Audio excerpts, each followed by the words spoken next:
Let's watch this Schaub Chronicles. And how long have I gone here? Oh, 3 hours. Yeah, cool. I got to go as well. It's about nearly 5 a.m. God Almighty. So let's watch this as well. Schaub Chronicles. This is quite long. 14 minutes.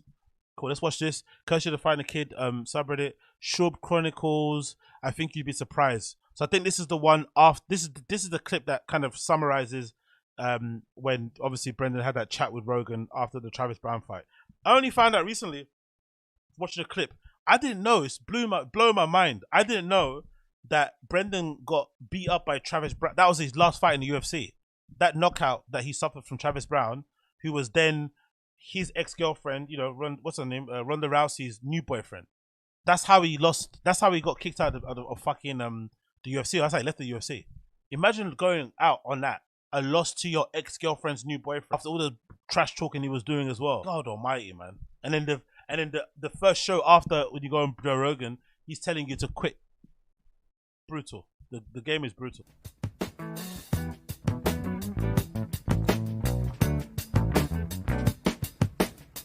Sharp fan, exhausting being a Brendan Schaub fan. Ups and downs, but that's okay, cause we're big dick bandits,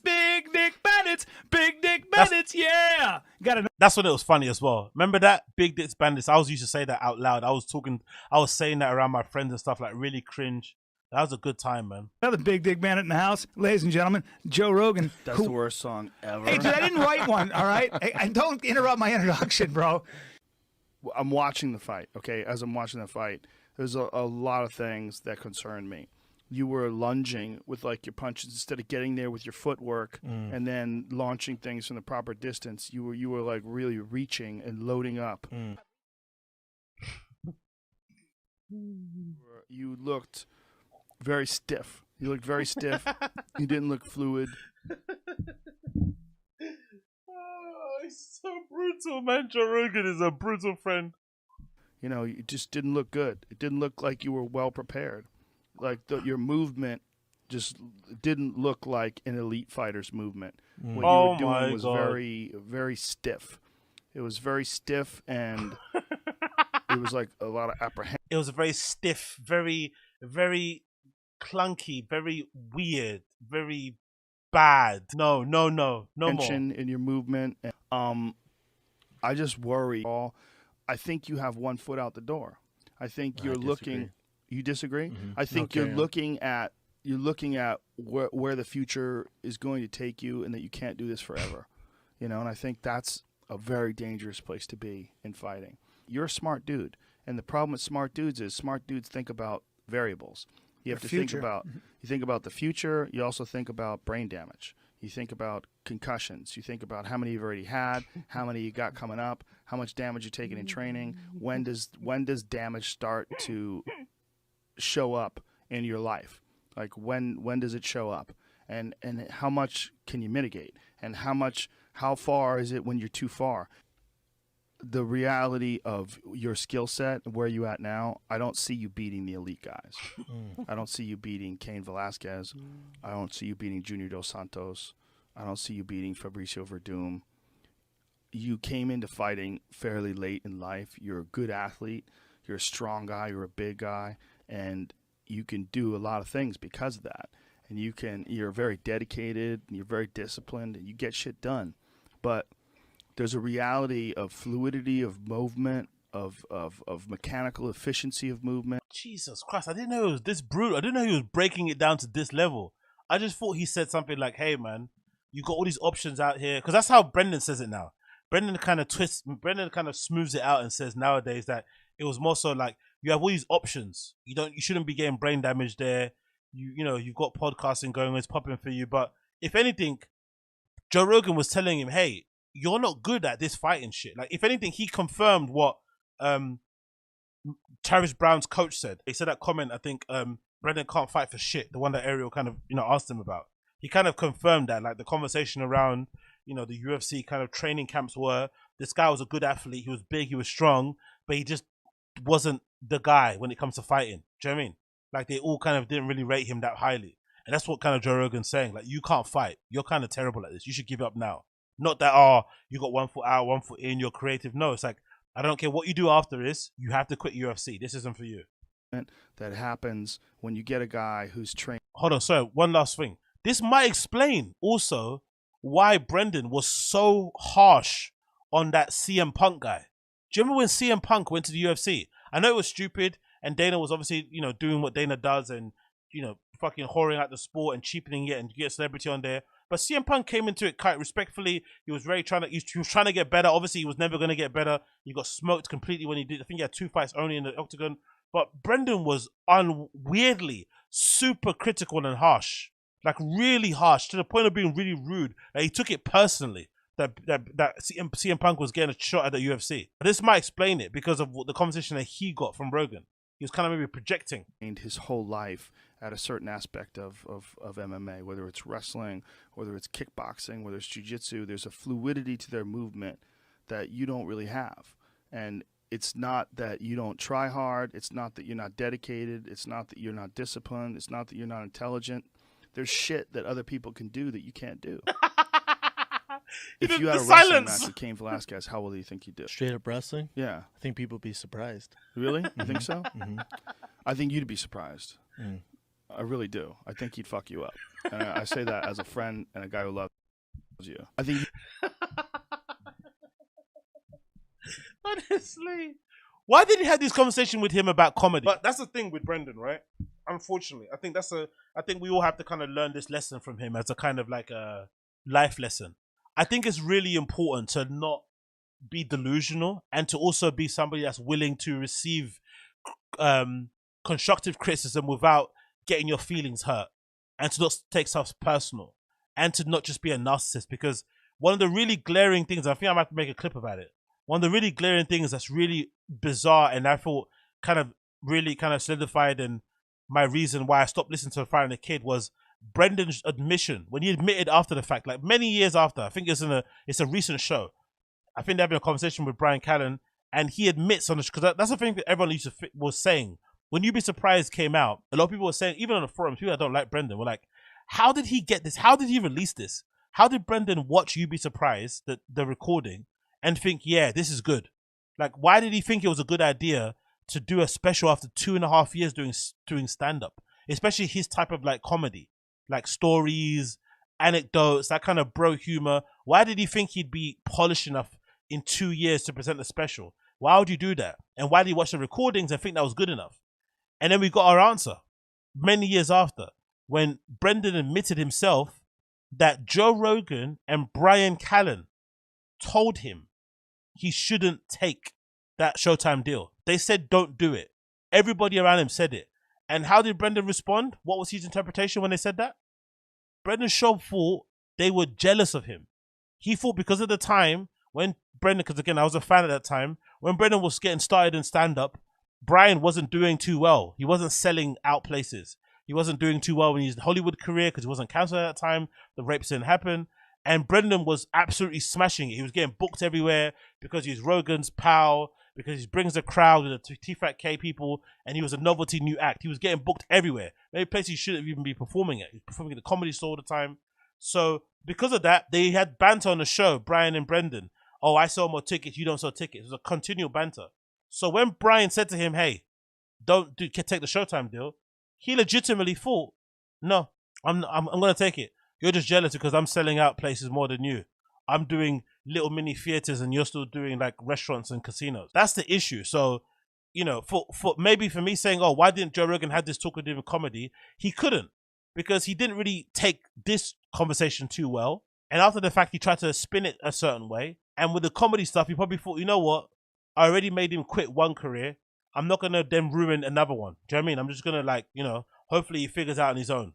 But he did enough. Like, he kind of helped him out. The most important thing he had to quit was UFC because he could have legitimately got brain damage. So he stopped that. That's fair. But the comedy, I can't do nothing. Because for sure, Joe Rogan saw that first special. He couldn't have liked it either. But he didn't have that conversation with him after the fact. But it's just interesting to see this. You'd be surprised. I think you'd be surprised.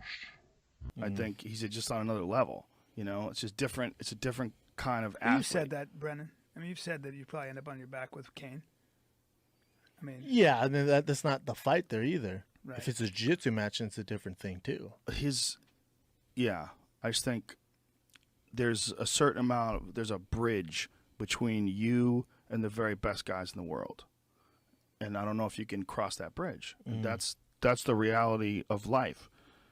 You know, like what you look at your fight with Andrei Arlovsky, if you look at your fight with Travis Browne, if you look at your performances in the octagon, not what you think you're capable of, not what you know you're capable of at your best, but if you have to judge it just by your performances inside the octagon, you know, you can go all the way back to your fight with Roy Nelson. You can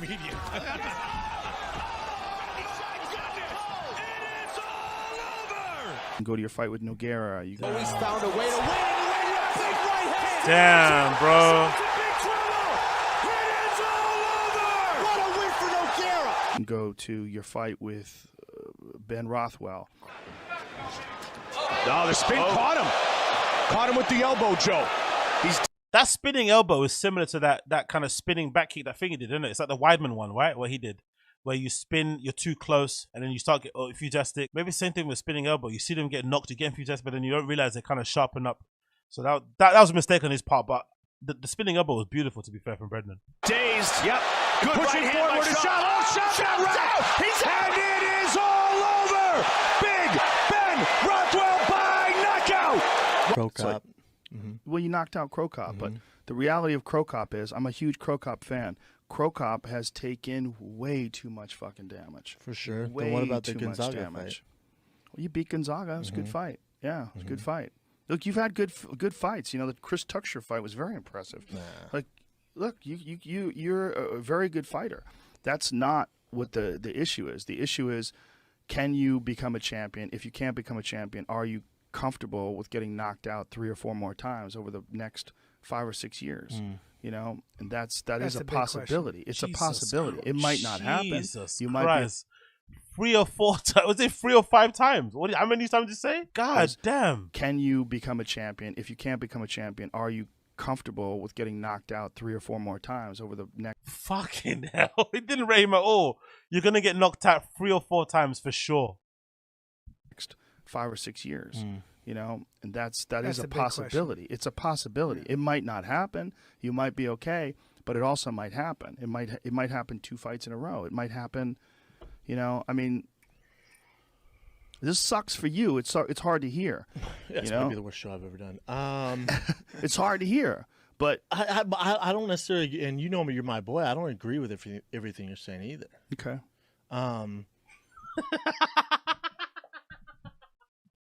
You're my boy, okay.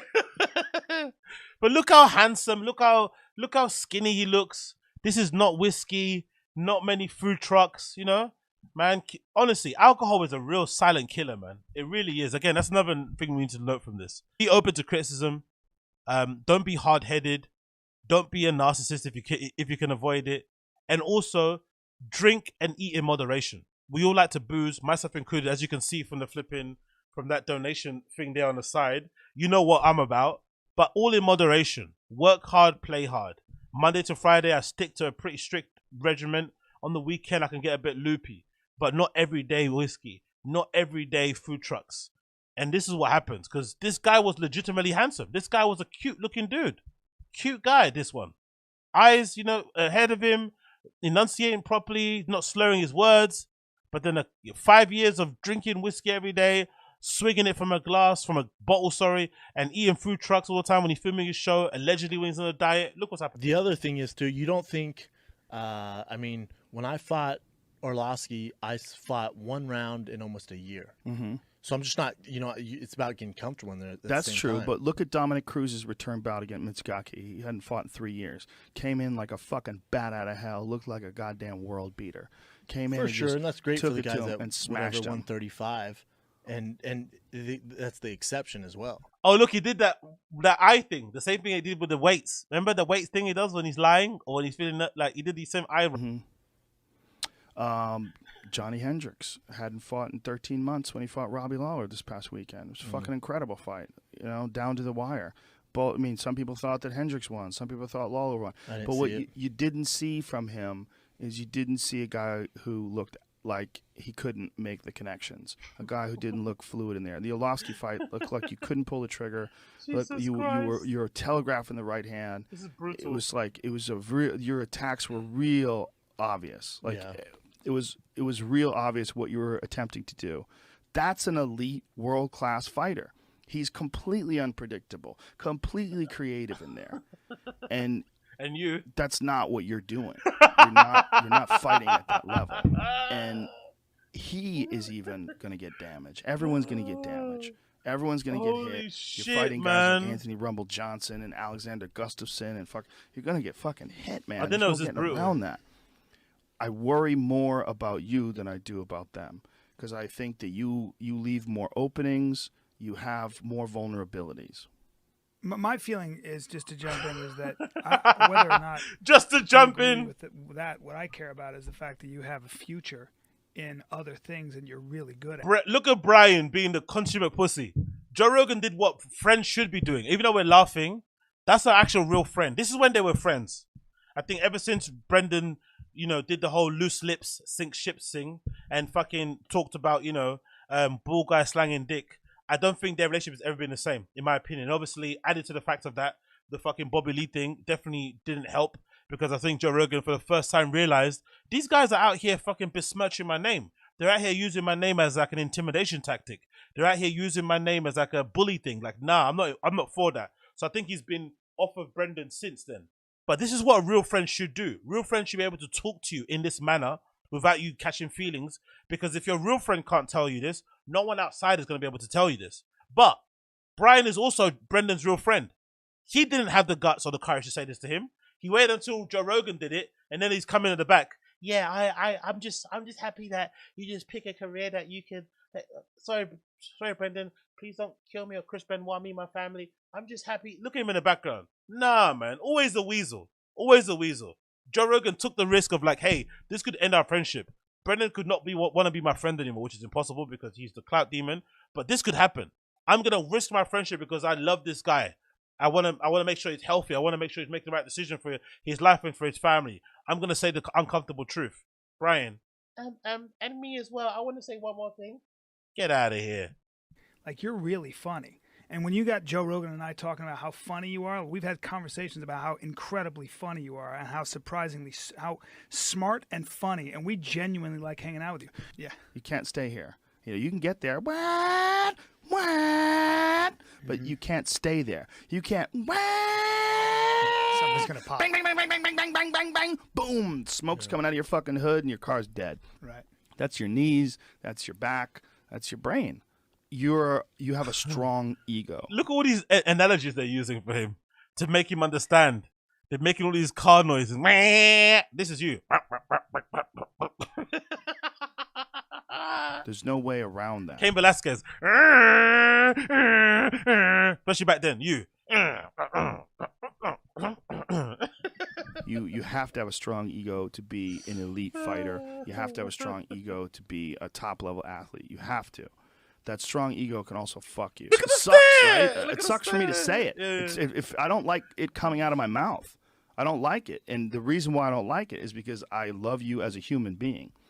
What I'm saying, I say with love, 100%. I'm not saying this because I want to hurt your feelings. He's a good friend. This is the last thing I want to do.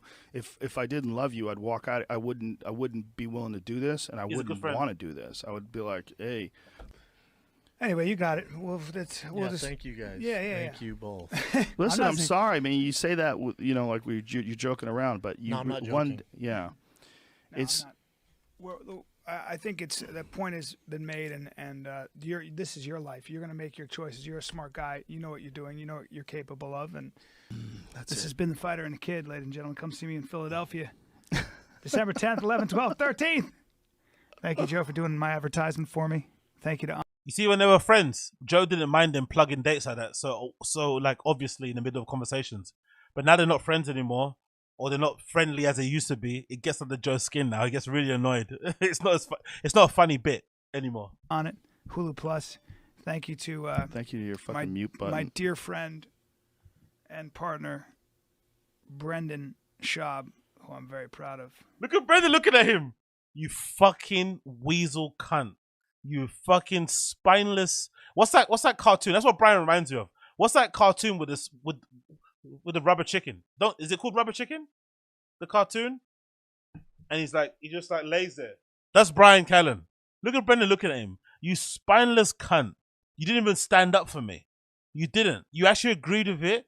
And instead of pulling me to the side and telling me or warning me ahead of time, you just let Joe Rogan raw dog me in front of public. You know I don't take well to criticism. You know I don't really take well to flipping people calling me out.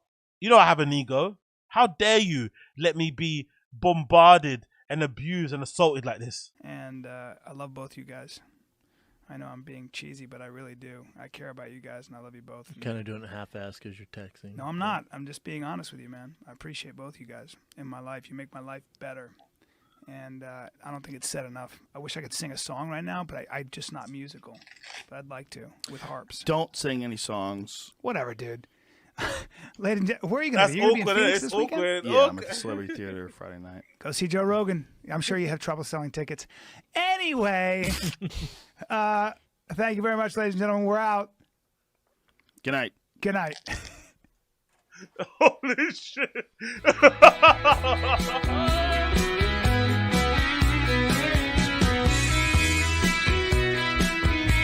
Wow. Look at these headlines. Rogan tears apart Brendan Schaub on podcast. You're not an elite fighter. Rogan talks with Brendan Schaub. What's as real as it gets. Jesus Christ. Joe Rogan to Brendan Schaub. You're not an elite fighter. Update. UFC analyst Joe Rogan guested on Brendan Schaub's The Fighting the Kid podcast on Monday evening. Oh, it was their podcast on Joe Rogan's show. Oh my God. That might be, oh my God. Think about this, guys. That might be the last time Joe Rogan was on The Fighting the Kid, technically. Because he does it a lot. He does it with Tim Dillon, does it with Lex Friedman. Sometimes he's saying, hey, just come on my show, on my studio, and we'll just record your show there and I'll give you the taping. That was maybe Joe Rogan's last appearance on The Fighting the Kid, was when he told Brendan to quit. Yo, that is so rude, man. And he's never, I wonder why he doesn't go on The Fighting the Kid. Honestly, laughing aside, if I'm Brendan and Bryan Callen, I'll be a little bit annoyed. Why hasn't he ever guested on there? He's gone on Theo Vaughn's show. He's been on Your Mum's House. He's gone to the Theo Vaughan studio. No, has he sat down with Theo Vaughan? No, he hasn't. Anyway, he sat down with Your Mum's House. He sat down with who? Mike Tyson. I can't think of someone else he sat down with.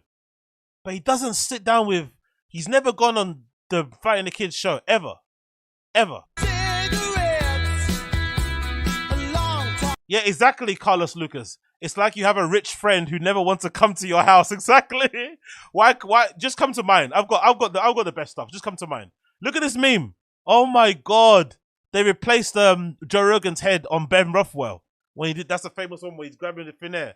The headline, Brendan's hilarious Wikipedia edit after Rogan's verbal beatdown. Wow. Look at the record. Oh my God, the edited record. No, Joe Rogan, VKO, verbal knockout. Oh my God, man. Damn, son. Damn. Okay, that must have been quite hard, right? So I'm looking at his record now.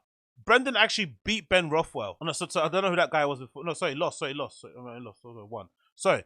Brendan came off of the Ben Rothwell loss. That horrible knockout where he's grabbing to thin air. And he went on a 2-win streak. Lamar Johnson and Matt Mitrione, 2 legit people, right? He beat.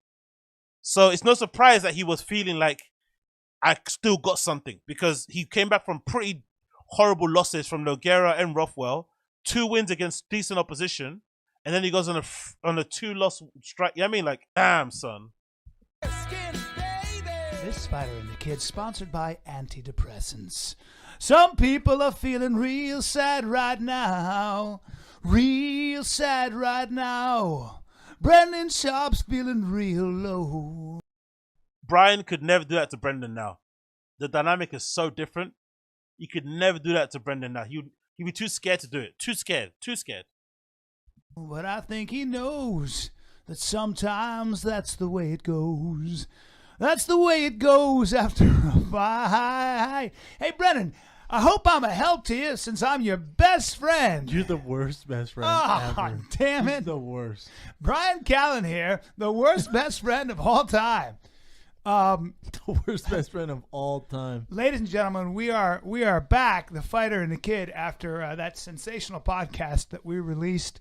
That has now, I think everybody in the world's heard it. It really escalated. Yeah.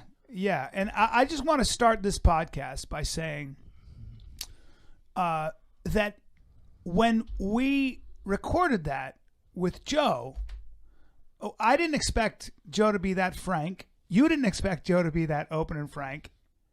And sorry I wasn't any help. You did nothing. Nothing. Let me paint the fucking scenario here. Bryan texts me before we walk in, goes, "Don't worry, man, I got your back. Don't worry, I got your back. I would never let anything happen to you like that." So then we're sitting down, and Rogan just literally, just thrashes me to the fullest extent. And I'm tapping Bryan like, for sure, chime in. You were going like this. You were going, huh. And I was like, let's change the subject. Well, you know why I was going, huh? Because if I would have spoke, you would have heard me crying. I was trying not to cry. Yeah. So maybe this explains, again, thinking about it now, because people are saying here, you can't take Bryan to the trenches, Bryan. But yeah, let's do a little bit of like crazy theorizing here, because I like to do that sort of stuff. This might explain why Bryan flew out. Yeah, it's people saying Bryan slivers. This might explain why Bryan jumped out of a fucking 20-story window when it came to defending when it came to defending Brendan to Bobby Lee. He attacked Bobby Lee on the phone, said some unspeakable things to him that now Bobby Lee basically does not want anything to do with Brendan or Bryan, especially Bryan, because he's known Bryan longer. They're actual friends. So instead of Bryan mediating the issue between Brendan and Bobby Lee and whatever else was going on, he instead flew out the window. Maybe that's why, because in the back of his head, he knew he let down Brendan all this time ago and wanted to kind of prove to him, hey, I can be a real friend. I can hold you down. I can have your back, because when you're a friend with someone, you're meant to have their back, whether they're right or wrong. And even when they're wrong, they're right. And in that instant, he didn't. So now he's like, okay, I'm going to show you that I'm a real friend. Bobby, you little short, you fucking get your bitch in line, get your woman, all this sort of stuff. You went crazy on Bobby on the phone because he never did it. He never stood up to Joe at the time. Maybe. I was trying not to cry. I was thinking to myself, my phone blew up. I had 45 text messages from friends, family, people going, "Walk out right now. Don't take this. Walk out right now." I thought, no. Joe's a good buddy. Bryan, why would he, again, what kind of friends does he has in his social group that would tell him to walk out? It was a bit brutal, but why would you walk out? It wasn't rude. It was just blunt. It was what real friends should be doing. Why would you walk out? It says a lot about the guy, innit? Walk out. He's a good buddy. He's just a pussy. I'll figure something out. Well, here's what I really appreciate, and here's what the point I was trying to make. I said you have to. I'm a pussy. That, and it was really hard for Joe. I mean, Joe was bummed out. We were talking, and I said after we recorded, I said we don't have to air this, Brendan. I said it was streamed. It was really hard for Joe. Bryan, come on, man. But we cannot air this, and we don't have to put this up. And you said no. Post it, and I thought that was, I really appreciated that, because it was like, for you, this version of Brendan would never post it, by the way. Maybe he'd do it for the clicks, but I don't think he would. If he feels like he's getting embarrassed, he wouldn't do it. It seems like you're willing to not only get the debate out there, but just kind of, you're not afraid. At the end of the day, you know who you are. Listen, so I feel like as hard as this is and as shitty as this is, man, and as hard as it's not to cry and whatever, I feel like I owe it to the fans to take them on this journey, and I promise it's going to help someone. It's going to and for me, it's also a way to cope with this loss. Is talking. You're a terrible listener, but for me, it's a way to talk to people out there. Even this mic, I know it's reaching ears, and people are listening now on their phones or at work, something like that, who get it and are interested in this journey. This is part of professional sports, man. I've been competing for 25 years of my life. 25 years, man. I've been an athlete. God. 25 years. Yeah. I've had ups and downs. Oh, you don't think I've had my back against the wall in the UFC? You don't think when I lost to Ben Rothwell for my second fight in a row, you don't think I've heard this all before? You don't think people would tell me I should stop then? Exactly. I've been here, man.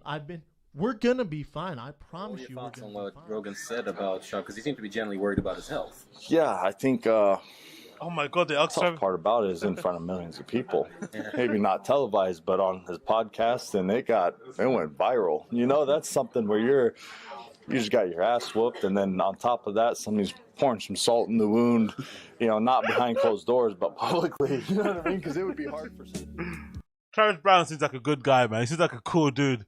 He could take that moment to really dunk on him, but you know, he just rigged on him a little bit and kept it moving. But God Almighty, man, I didn't know it was that brutal. Wow. So big up the homeless cat that put that together. Absolutely amazing. What a good way to kind of surmise that whole experience. And it was actually worse than I remember. Legit. It was worse than I remember.